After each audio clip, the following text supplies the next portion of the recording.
Go. Hey, happy Whiteboard Wednesday. Look, you might be looking around and be like, hey dude, this isn't the gym. Yeah, I know, I totally get it.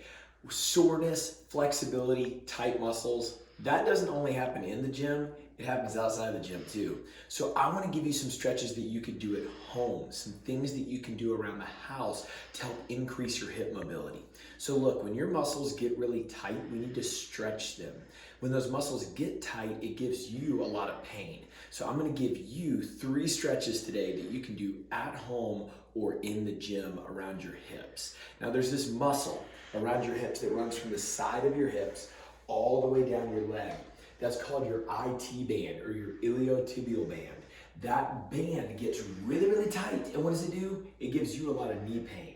Have you ever ran a lot or squatted a lot and you get all this discomfort on the inside of your knee? It feels like a sharp stabbing pain. Or like if you start bending your knee and there's a clicking sensation, it usually means that the insertion of the IT band, this area, is too tight. It's getting overworked and not stretched enough. So if we can loosen that up, guess what's gonna happen?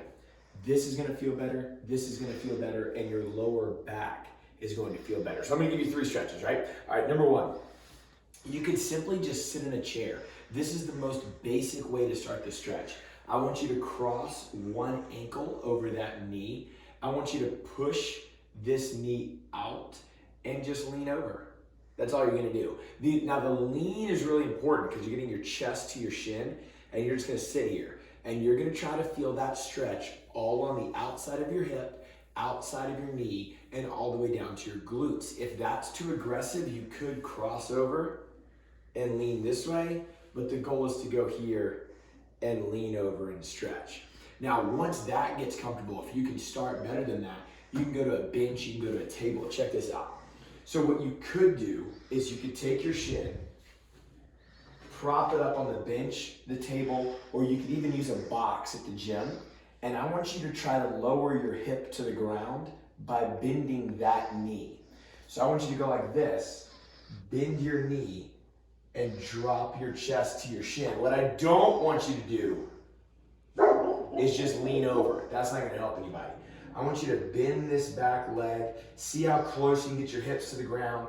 After a whole lot of squatting, a whole lot of running, when that lower back is killing you, when you're like, oh man, I got bad knees, this is gonna help you out. The IT band, what we're trying to stretch, is the primary muscle used in all running and cycling and explosive activities. So we're gonna open this up.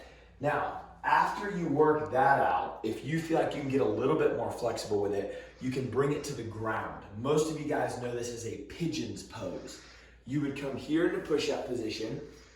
You would swing your knee up in between your hands, and you would straighten the back leg. Now, if you gotta bend this, that's okay. But the ultimate goal is to get it at a 90-degree angle.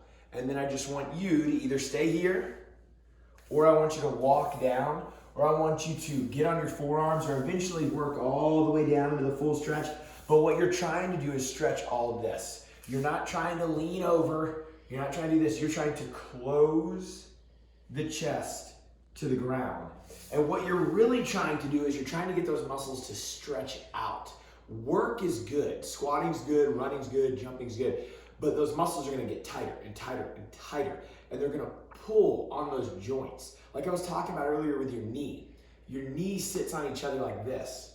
When that IT band gets really tight, it's gonna start, watch the inside right here, it's gonna start pulling apart. And these bones are called epicondyles. And when they move away from each other, it gives you all the symptoms of a torn medial meniscus. It makes you feel like something's actually torn or disrupted in your knee, when really it's just that IT band is so tight, it's pulling it away. And when your body corrects itself, it's not gonna fix itself in the knee. It's gonna fix itself somewhere else. The other knee, the back, you're gonna start getting this distortion of pain, when all you need is a little bit of flexibility. So look, you could do this 3, 4, 5 minutes, 2, 3 days a week. Start working from the chair to the table to the floor. You can do this at the gym, but I want you to start doing some stuff from home too. Your body care should take place all the time, right? So look, feel good, stretch it out. I hope you have a great Wednesday.